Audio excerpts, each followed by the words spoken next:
Someone asked me one time, they said, how do you, you just got through preaching and half the people in this building want to kill you. How do you do that? I said, first of all, I live in the reality that when Jesus was persecuted, his persecutors were never right. I can't say that about mine. Sometimes those who disagree with me and criticize me, they are right. I have to learn from them. We're not perfect, man. And even our enemies can be used by God to teach us something we need to know. That's one thing. The second thing is this, and this is true. I told him, I'm probably one of the most frightful and insecure human beings you've ever met. And I said, but two things happen. One, sometimes I feel like Jeremiah, that God played a trick on me.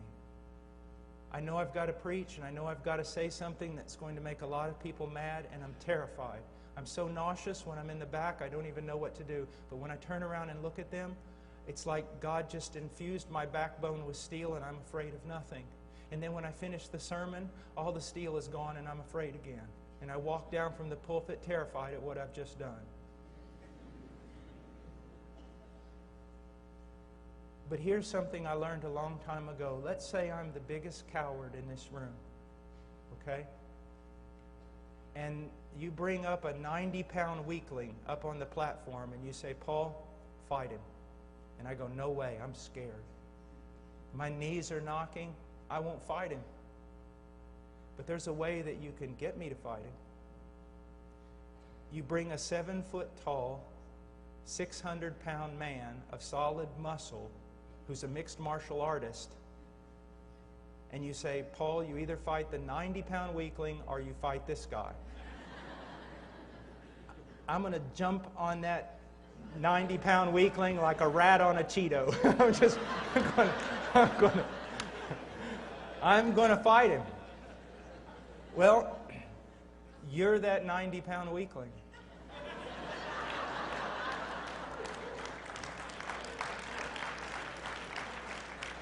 Do you see that? You see, young men, listen to me.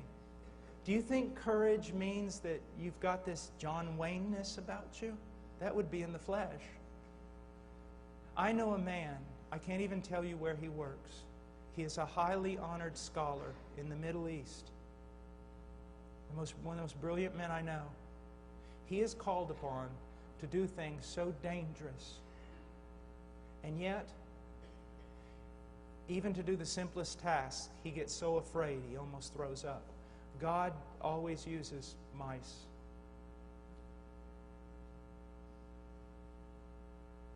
So the courage doesn't come from the fact that there's some John Wayne backbone in the preacher. It comes from a knowledge of, I've got to fight somebody. And if I have to choose between God and all of humanity, I'm fighting humanity.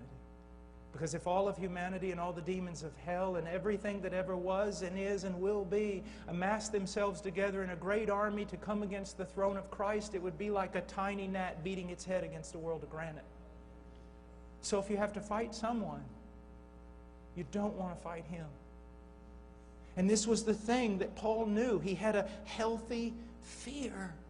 A healthy fear.